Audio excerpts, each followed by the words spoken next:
अस्सलाम वालेकुम जी दोस्तों वैलकम करते हैं। अज गल्ला मंडी की सूरत हाल आ गल्ला मंडी के अंदर सारे जनाब का की रेट है तेरे दोस्तों के नाल मैं रेट शेयर करता मैं स्पैशल मकई का की रेट आ की रेट ना फरोख्त हो रही मकई अज दोस्तों के नाल मैं रेट शेयर करने लगा। इस तो पहले मेरी गुजारिश है दोस्तों जो नहीं है वो चैनल सबसक्राइब कर लो ताकि दोस्तों तुहानू एग्रीकल्चर के मुख्तलिफ तमाम वीडियो का नोटिफिकेशन मिलता रहे।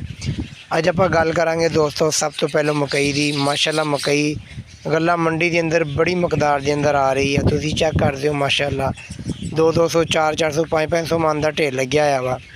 किसान भाइयों दी मौजां लगियां हुई माशाअल्लाह। जिस तरह कहते थे कि मकई का बड़ा मंदा होगा लेकिन इस बार मकई का इन्ना कोई खास मंदा नहीं माशाअल्लाह बहुत बेहतर जा रही है। दोस्तों अज जी वंडा क्वालिटी की मकई है तकरीबन 1600 तो लैके 1650 रुपये तक फरोख्त हो रही है। उस तो बाद जी हाई क्वालिटी की अच्छी साफ सुथरी मकई आ वो अज माशाअल्लाह गल्ला मंडी के अंदर 2000 तो लैके 2100 रुपये तक फरोख्त हो रही है। अगर गल की जाए दोस्तों सरसों का जो अज का रेट है 5600 तो लैके 5800 रुपये तक फरोख्त हो रही है। तिल तिली की गल की जाए वो अज तिल तिली जी मंडी के अंदर 12200 तो लैके 13000 रुपये तक फरोख्त हो रही है।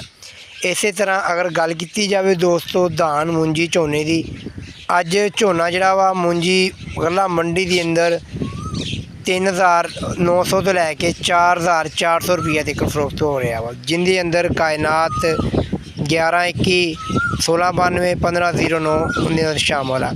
हुण आपां गल करते हैं दोस्तों गंदम की। गंदम का रेट बड़ा मंदा जा रहा वा।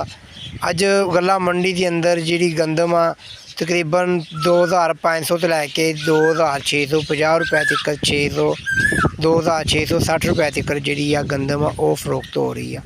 ये दोस्तों जो तुहाडे नाल मैं रेट शेयर किया वा 40 किलोग्राम का वा गल्ला मंडी आर वाला का रेट शेयर किया वा। इंशाअल्लाह एक नई वीडियो दोबारा मिलांगे। अल्लाह हाफिज़।